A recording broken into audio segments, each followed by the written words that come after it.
कृषि उपरे निर्भरशील ग्रामांचलर अनेक गरीब परिवारଙ୍କ आर्थिक उन्नति ପାଇଁ ओडिशा जीविका मिशन निष्ठापर प्रयास करि आसुछि। आउ एथिପାଇଁ ग्रामांचलरे ओडिशा जीविका मिशन द्वारा कार्यरत कृषि मित्र माने उन्नत चाष संपर्क रे चाषींकु अवगत कराउछन्ति।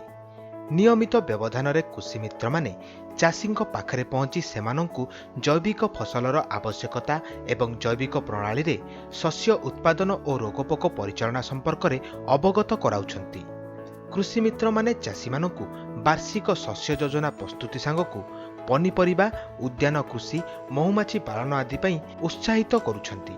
विभिन्न सरकारी योजना एवं गोष्ठी विनियोग पांठिरु ऋण सुविधा संपर्क रे चाषींकु बताई सेमानंक उन्नति पई प्रयास करि आसुछन्ति एही कृषि मित्र माने। कृषि मित्र मानकर एभली पदक्षेप ग्रामांचलर महिला चाषींक आर्थिक उन्नति क्षेत्र रे सहायक होई परिछि।